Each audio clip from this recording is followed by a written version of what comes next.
Hello everyone, this is G-Shock High Fashion Channel and welcome to another G-Shock G-Vlog video. Today is another disassembly video, but while I'm at it, I'm going to show you guys one of the common issues that I found on all the vintage model or even new release G-Shock watch, and that is the display panel issues.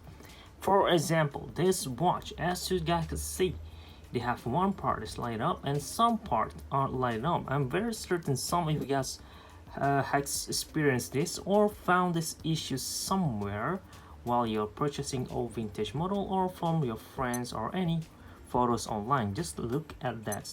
As I'm scrolling through the feature, you guys can see that some part just won't light on. I'm not sure why, but let's try to fix this problem. All right, so in order to do that, as always, I'm gonna need to fully disassemble the watch, clean it up first. I mean, that's the first thing that we could do actually, aside from swapping the batteries. But in this case, I don't think that is necessary because this watch is tough solder. So all I need to do is just full charge the watch and it will show me if that is the cause. In this case, it is not, because look at that.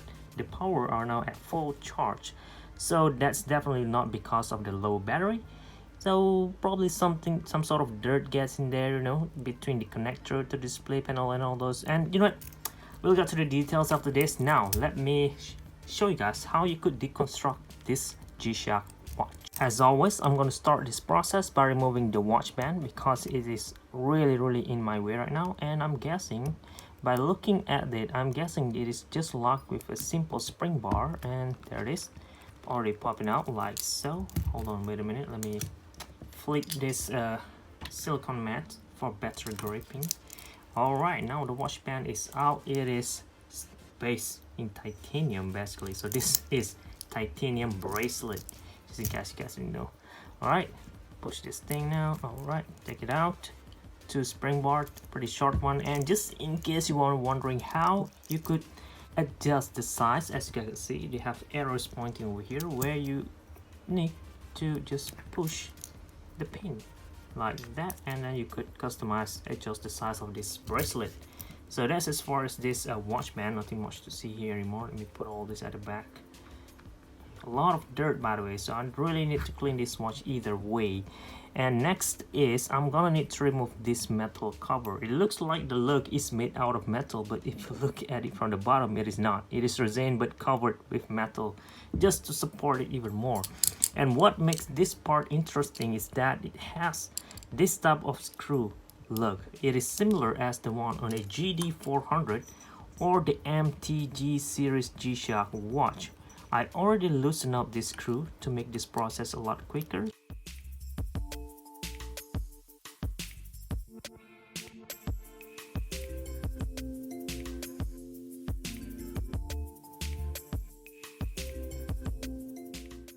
Alright, check this out. This is how the shaft looks like.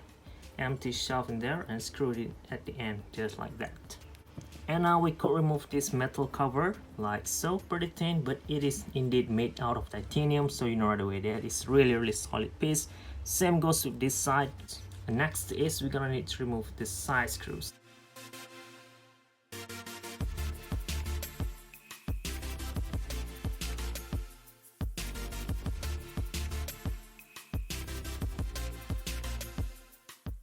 Now that's done, I could just take this adapter out by force, but you guys really need to be careful just in case yours already beginning to rot.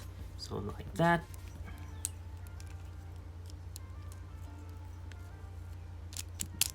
Like so. Alright, both parts is out. Look at the construction. There it is, almost similar as a G-Shock watch that are disassembled before, if I'm not mistaken, the G3000, G3010 and the GL160. And this is the bezel, which is made out of titanium as well, if I'm not mistaken, although it looks like stainless steel. Just remove it like that because it was just glued like so at the top of this hard case. Alright, all the metal parts are now out, and this will be the button cover, some sort of layering for shock absorbent. There's both sides.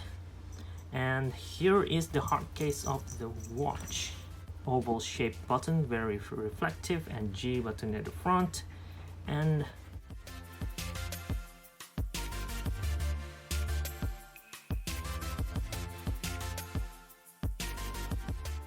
Okay, now let's remove the backplate and see what we have here. A piezoelectric speaker and some date. I'm guessing this is the last time the previous owner swapped the battery, and this part is also made out of titanium, and thus look at that, Japan titanium, titanium back made in Thailand. Rarely seen something like this. Oops, rarely cool, right? I'm gonna put this thing at the back, and we're gonna see this is back cushion, simple. And that is the engine of this watch, and as you guys could see, it is locked with a clip instead of a separate module holder, and the battery is CTL1616, a similar exact battery that powers this Modmaster G-Shock watch. And the reason why I removed the watch band is because I want to film the module demonstration video, but yeah, I'm gonna put this thing over here. So just unhook this pin.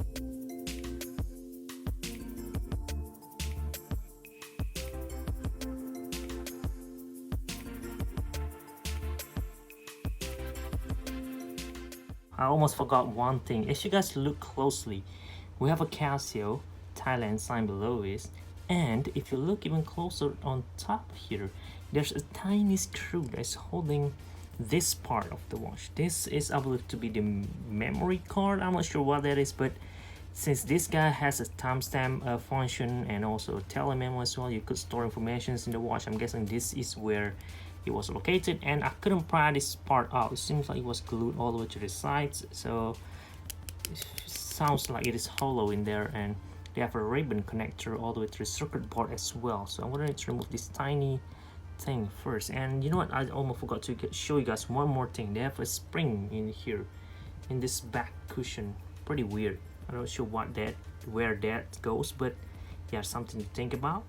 But looking at the construction, these screws connect to the back of this back plate and all the way to the top of this screw. And there's one more thing that I need to show.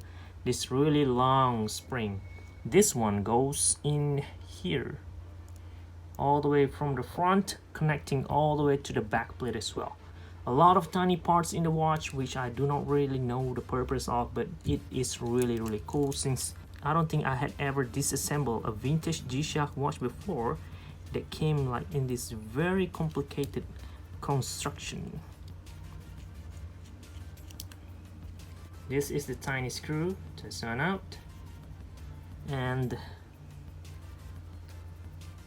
this is the plate that it is holding on.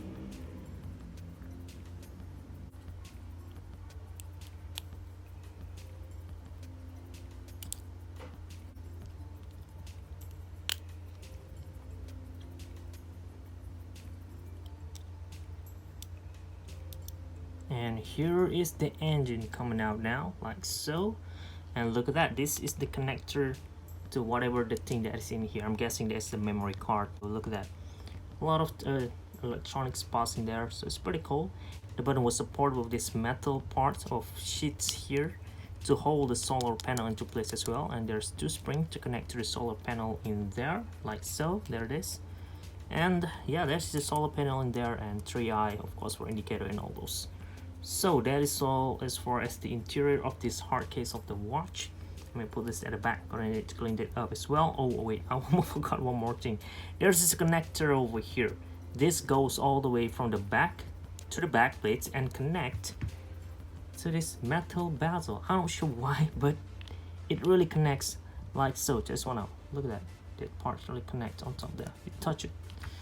So something to think about, but I don't know why. But anyway, this is the engine of this model. If you look right now, it's still not working very well. So definitely not because of all this dirty parts. Definitely something wrong is going on in there. And as you guys can see, we have 3 springs at the front. I have no idea why, but I mean, we only have 2 connectors for the solar panel, but we have 3 at the front. Wait, this is the O-ring. And what else we have here? 1 spring for the piezoelectric speaker, and the rest, yeah, pretty much basic now. I think I could disassemble this whole piece right now.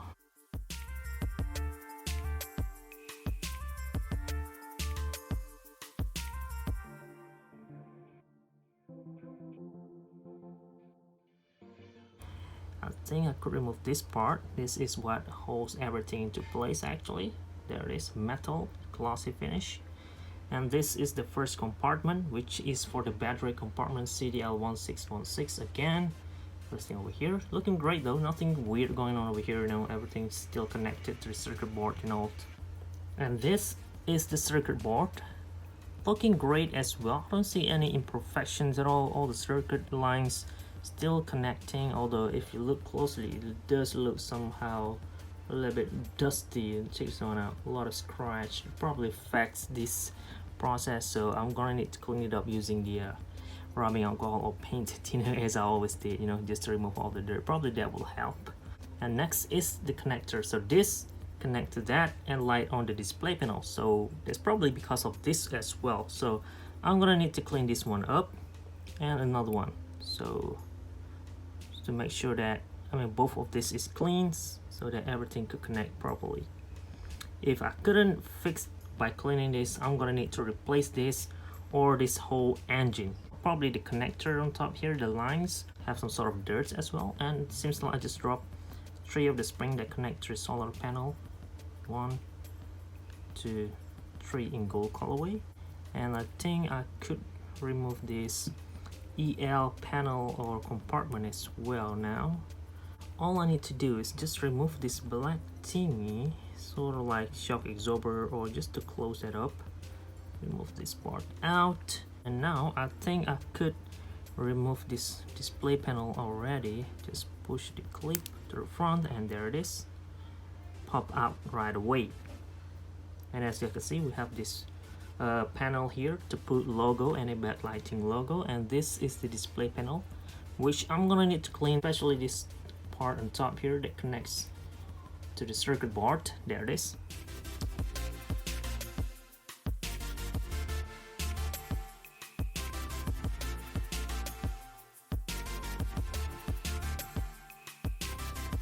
So few things need to be clean. This is the EL sheets, so nothing that is weird going on in here actually. Basically this part just for the EL, so nothing much to see here. And this is the whole compartment. Alright, looking great as well.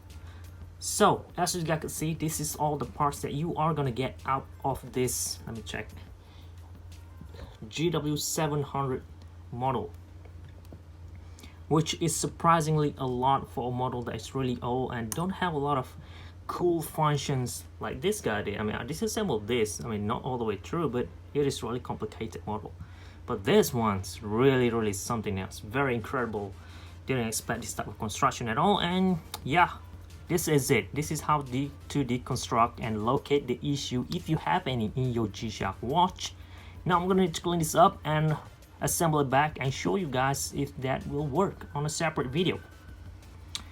But for now, that's it. Thank you very much for watching. This is G-Shock High Fashion channel, and